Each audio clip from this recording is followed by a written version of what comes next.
Agents of S.H.I.E.L.D. Season 4, Episode 5, Lockup. Now, of course, this episode had a really awesome sequence with Ghost Rider at the end of the episode, but it has me really excited going into the rest of the season because we have this thing where it's like, okay, this is, initially it's like, oh, this is one of the guys that, initially it seems like he's just part of a gang, but, and they probably explained that in the last one, I just forgot which gang it was. But we find out that this guy, seemingly is the one who was in charge, during the time of that hit. And so we find out that it was actually a hit. It wasn't just like some initiation sort of thing. And this guy ends up being involved in some sort of crazy mystery with Robbie and his brother and seemingly his entire family. Because the guy was like, if you know those kids, I had nothing to do with that. Kind of leave it alone pretty much. And so if someone called out a hit, on these two kids, like I think he mentioned it was like 3 or 4 years ago or something like that when it happened. So this hit happens on them. There's some crazy mystery behind that. So I don't know exactly what to expect from it, but it had me super excited. And then they kind of added some more mysteries on because we have a new director who actually tells the world that he's inhuman, which I thought was great. I didn't think that would actually come out so soon. I figured it would happen, but not for a long time. And then he just does it during the interview. I was like, that's actually really cool. I was like, I didn't expect that to happen for a super long time. I thought he'd have to save someone and expose himself at the last minute. It's like, oh crap, the world finds out the director is, an inhuman. But he's like, I am the perfect person for the job because I am actually inhuman. And so, I care about both inhumans as well as humans. And, it actually worked out well. As the guy said, his results are kind of through the roof and stuff like that. But then he's talking with Simmons and he's like, hey, the lie detector test had some little results that were, disturbing. So I want you to redo it, of course. And she comes in and she's like, I don't know if you want that because he might ask me what I thought about your little truth, today. And then I'd have to tell the truth about how you weren't exactly a hero in this situation or whatever. And then it freaks him out that much that he's like, you know what? She's exempt from all lie detector tests. And as cool as it was, as she was walking out, I was like, I don't know if she played that right. Like, obviously, she would have been busted, for lying. There would have been something that she'd have to tell. But I don't know. It's sort of that long game thing. I'm looking at the bigger pictures. Like, I don't know if that would, like, what would he really do? He'd be like, oh, he's mad at them or something. And maybe Radcliffe would actually have some very bad results if he found out because he was basically a criminal beforehand. So maybe he'd have some real issues. I think Fitz would just be reprimanded, probably severely, but nothing insane. But I don't know, it has me worried now because he's like, crap, she has that one up on me. And she kind of walks to he's right, a team that trusts, triumphs and stuff. So I don't know if she played that well. I enjoyed it because it was kind of cool and it added a mystery. Plus, it was a cool moment for her character. But at the same time, it kind of scared me. Like, alright, he's got this crazy little secret where he's lying to people about being a hero in this, really big situation. And you wouldn't think that it would matter because he seemingly is just a flat-out hero. So maybe he wasn't before that and he's kind of like a reformed bad guy or something like that. I don't know. But it was clearly something where he was like, crap, she has one on me. I don't need that truth getting out there, which clearly even the guy who did the lie detector test stuff didn't know. So he doesn't know. I would assume it would go to the other people from the first Avengers movie who would just make decisions and stuff. So it was interesting. I was like, okay, there's a little mystery added there as well. And I'm excited to see how it plays out. Obviously, with the position she had, which was kind of a big deal in the premiere, where it's like, I don't really trust him either, but I have to do this in order to make sure that we're together and that, I can at least find some way to keep us as a team. I don't know if that's going to work out too well anymore because of what she did in this episode. And then we get the actual ending, which isn't really mystery-based. It's more of just overarching, plot line. But we finally see this woman come back into play where it's like, is she inhuman? Is she human? Seemingly she's human. Or maybe she just doesn't want to tell the director that she's inhuman, just like he is. So now she has this one up on them because they have all this footage of basically the entire other half of the episode, which is the rest of the team not only working with Robbie, who's like possibly inhuman, probably not inhuman, but definitely roasted a dude alive inside of a prison cell, but they're also working with a guaranteed inhuman who is also known to be basically a superhuman terrorist, Quake. So he's bent over now, and she's got him, and he's going to do whatever she wants him to do, which probably, most likely, just won't be good. So now he's going to be mad at the rest of the team in general. He's already going to have, added stress upon that because it's like, I don't want to do this, but I also don't want everything crumbling down around me now that I'm the face of S.H.I.E.L.D., I'm the new director. I don't need all this stuff crumbling down around me left and right from both within the team and without. So he's going to be stressed from the team. He's going to be stressed from her. Don't know how he's going to handle that or how the rest of the team is going to handle that, because I feel like he might have a couple of little outbursts here and there. So we'll have to see how all that plays out, but he's going to be pissed. That seems pretty obvious. He's been screwed over now because they worked with Daisy and they went through and did their whole mission with Robbie and everything, and they kind of kept all this stuff from him. So I don't know how that's really going to play out, but the mission itself was pretty cool. A lot of good action in this. We got to see Robbie as Ghost Rider, which was awesome, especially the ending sequence, which is probably the best part of the whole episode. Like, I still get really giddy when he becomes, like, full-on Ghost Rider, because, so he's super pissed off at the dude, and, like, his face just, like, slowly burns away, and then he's, like, the full skull, and it's everybody's fighting, and it's just people beating up other people, and all you see is, like, an explosion from this cell, and he just roasts this dude alive, and he just walks out, and everybody's, like, closing the cages as he walks past them, because they're all freaking out and stuff, and it was just super badass. We also got to see him kill 2 more ghosts, one of which, he used the chain again, which is really awesome, and he, like, just whips them across the room and, like, burns them away, and then the other one, after Matt gets infected for a quick second, he just grabs him basically by the back of his neck and just roasts the ghost alive. And I was like, every time he kills somebody, it's like the coolest thing ever to me. So that was really awesome to get him to see him do that. Like, they held it off because, like, the whole thing is that he was with the team, and it's like, we don't want you doing your thing. And Mac was with him, like, it's my job. Part of my mission right now is to make sure you don't lose control because I don't really trust you, and he doesn't really believe that he has 100% control over that just yet. So he's like, I don't trust you. If you turn into this thing, I have to put you down. Or, I would put you down as a precaution to make sure that this thing doesn't come out. So, they saved it up. And I was kind of hoping, I was like, man, this kind of sucks because, like, the whole thing was them talking about him being Ghost Rider and be like, don't be Ghost Rider. I'm watching you. Don't freak out. You better have it under control. And I'm like, we aren't going to get to see it. And then, like, that, I think, like, last, I don't know, 15 minutes, because I think even the ghost scene kind of happened in, closer to the end of the episode. So it's like during that last little 15-minute chunk, it was like, alright, it was, thrown in with some really other great action, because Daisy had her own insane fight scene where she fights, like, it seemed like she fought like 40 people and survived like 35 of them. So it's kind of cut in between that action, which I thought was really great too.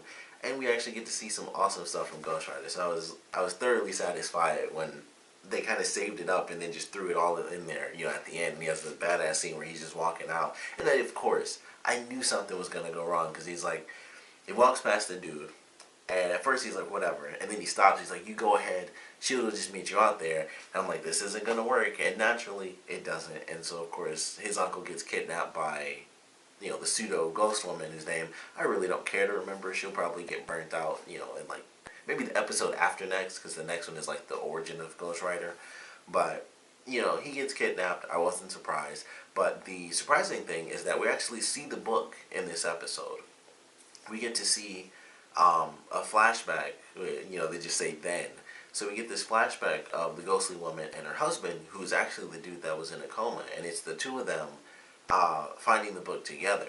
So they find the book, and it turns out that the book kind of reads people's minds, I guess. So whatever their first language is, that's what the book shows up in. So I thought that was pretty cool. And, you can't see it unless you're looking at it. And when she finds it again after her husband dies and he goes crazy from, seeing everybody as demons, she can't actually read the book anymore because she's not 100% corporeal. So it shows up a little and then it starts to fade away. So it's like, crap, I need someone else to physically do this and actually succeed so that I can finish what I started.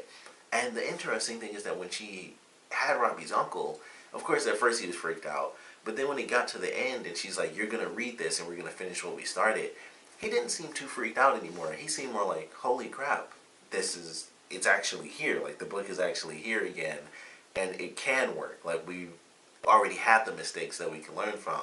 We can make this work." He didn't smile or anything, but he seemed more astonished than like scared to start over. He seemed more like, "Holy crap, I got it again. Like it's in my face again." So I still don't really know exactly what they were trying to do, but I'm excited to see how unsuccessful it is in this next episode. It might be successful. Who knows what we're going to get. It, of course, is going to tie into Doctor Strange, which is only coming out next week. So it's going to have... Actually, next week is supposed to be the Ghost Rider episode. So I guess that'll be half the story, because the other half has to link somehow to Doctor Strange, because that comes out next Friday. So there's going to be something in this next episode that's like, hey, this is like super magical, and it might even reference a person, or it might just be like, yeah, Tibet, something random.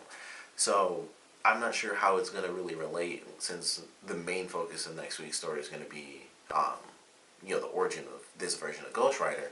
But there's going to be something there. There's going to be some sort of tie-in. Like I said, probably the Ghost Rider thing will be half the story, and the other half will be the present, where we actually see them working with the book, and then somehow that translates into Doctor Strange.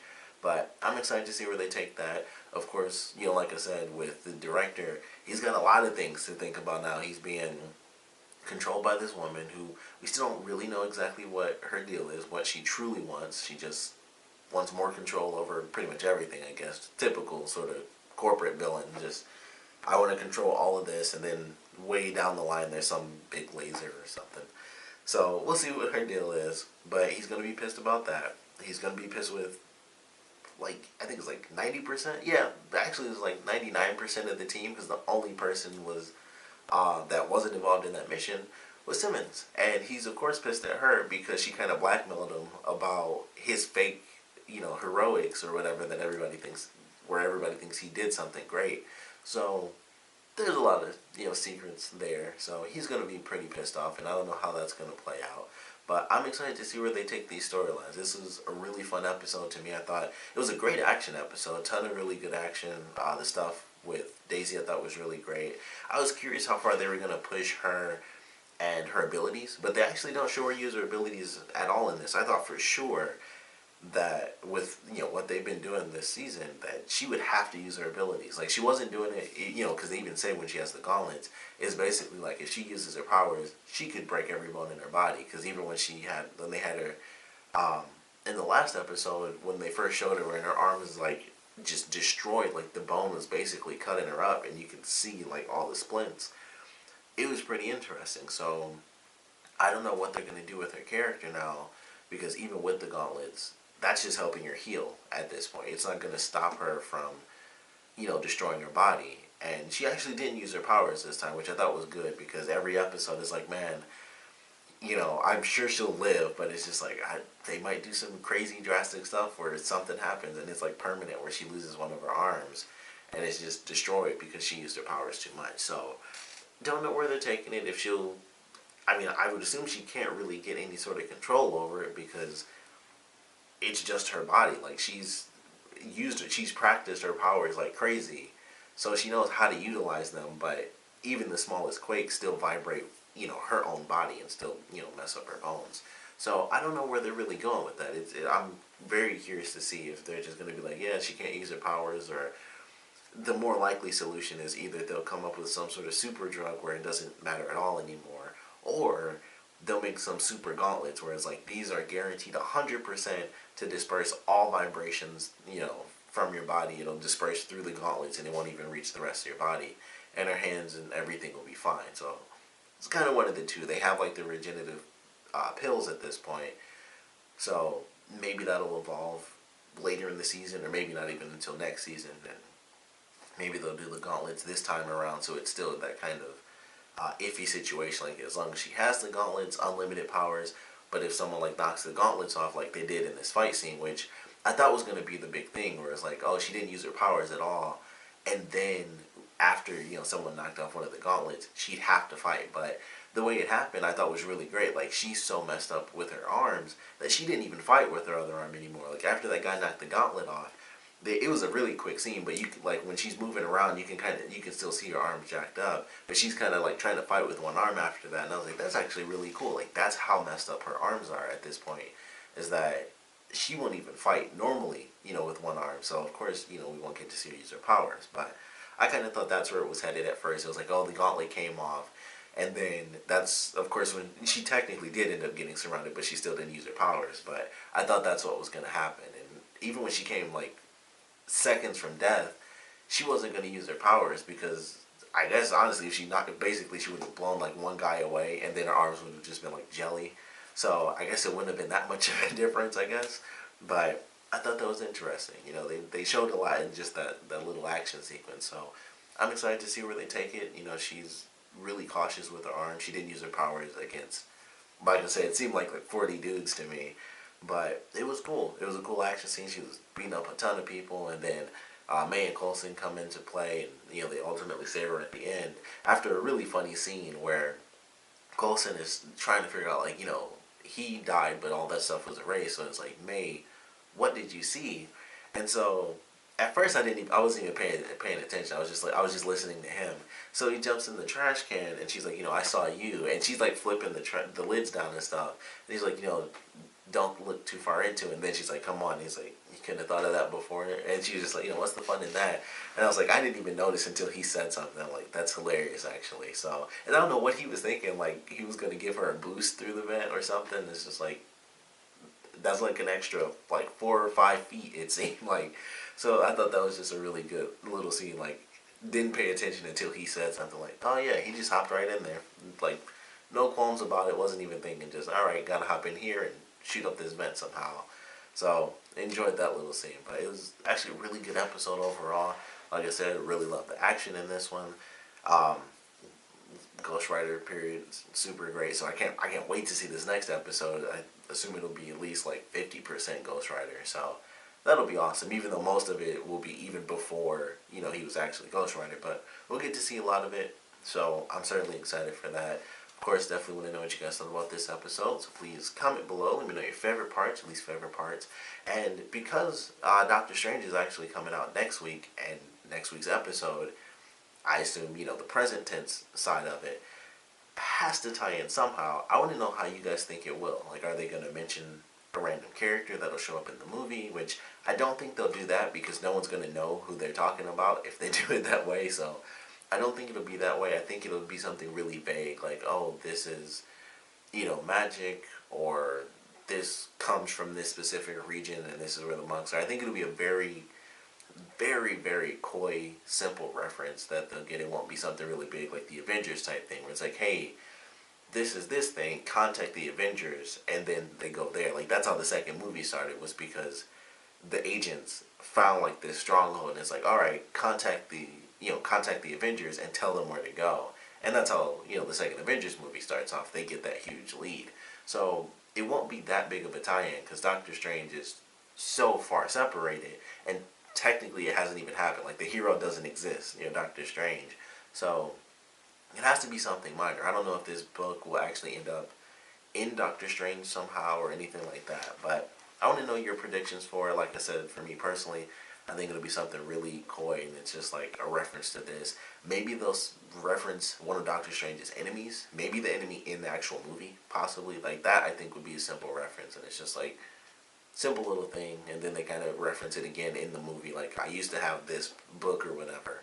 So that might be how they do it, just as a vocal tie-in, because they don't have a connection to this guy who, at this point, is literally just a doctor. So that's my guess, but like I said, I want to know yours. And of course, I want to know what you guys thought about the episode in general, so please comment below, let me know, and thanks for watching.